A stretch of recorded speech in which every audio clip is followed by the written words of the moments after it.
Alright students, you have made it to the final Puzzle Cube tutorial video for part F.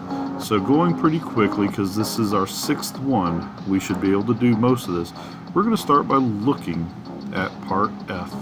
Remembering of course the cubes are 3/4 by 3/4, and we're going to draw the outline or the profile of this particular shape using Autodesk Inventor. Located on your desktop.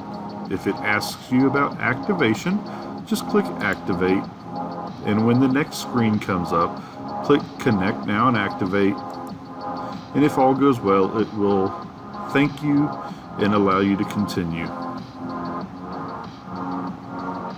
There it is. Thank you for activating. You're very welcome.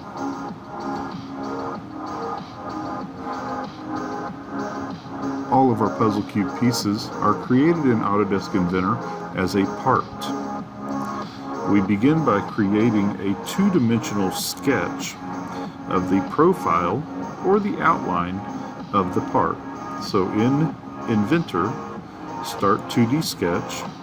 I'm going to choose my XY plane, and I'm going to position my origin point where I have room to create the entire part using line segments. I am going to also use my origin point to anchor or fix the shape that I'm creating to that point. So just working my way around, trying to make sure that everything is horizontal or vertical. Although as I showed you in the last one, those are easy problems to correct if they are not horizontal and vertical to begin with. And you do kind of want to pay attention to some of the little different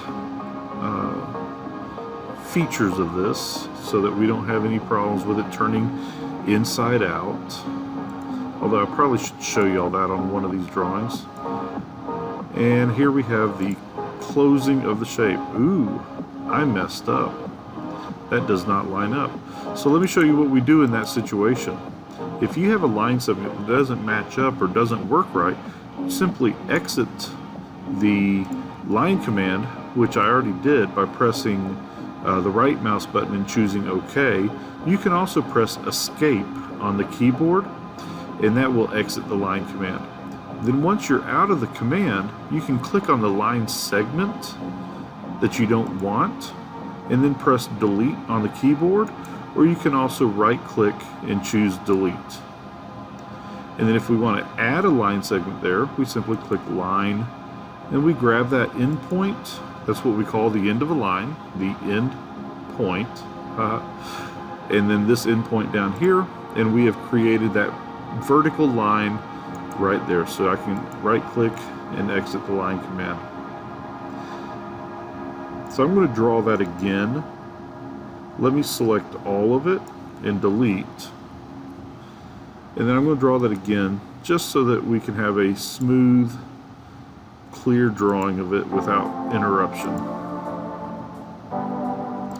And just stepping my way around one segment at a time, trying to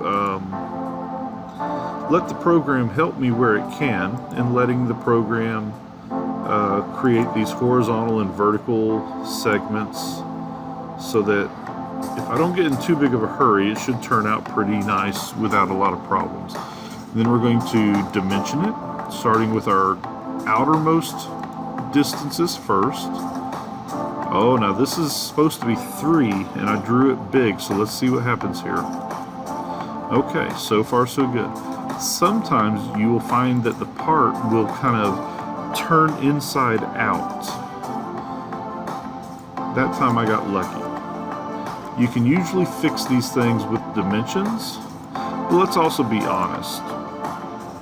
It took less than a minute or two to create the shape.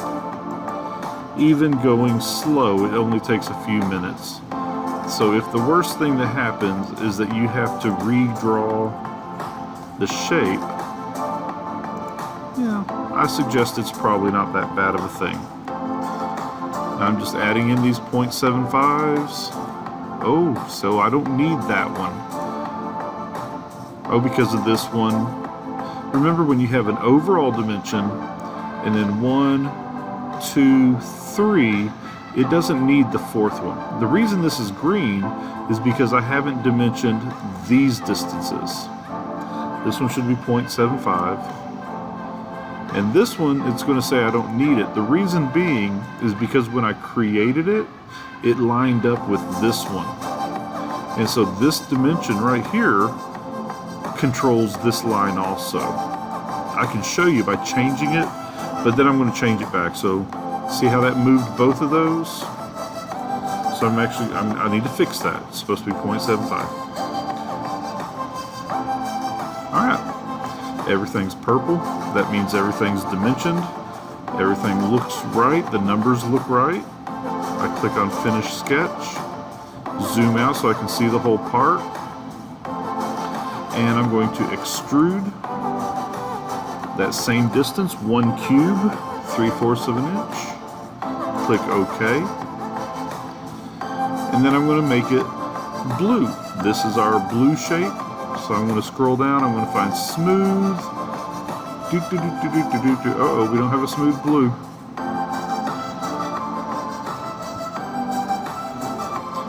Well, let's find a blue. There's bound to be a blue in here somewhere. There we go. Blue wall paint. Close enough.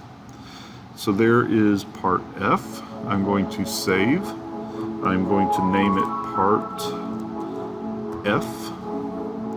And because on Google Classroom I'm asking you to turn in screenshots of this, remember the screenshot tool is called the snipping tool. And when you open the snipping tool, you simply click New, draw a box around the thing you want, and save that as a JPEG. We can call this part F as a JPEG. And that will save that picture for us.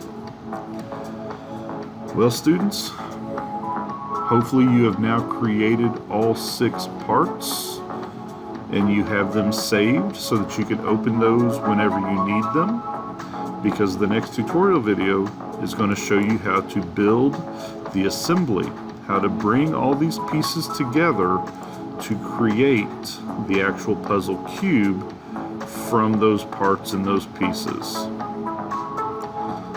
Thank you again for listening and for following along. I hope you are able to create this part without any struggles, and keep your eyes open for the assembly video coming up soon. Thank you again. Have a great day. Bye-bye.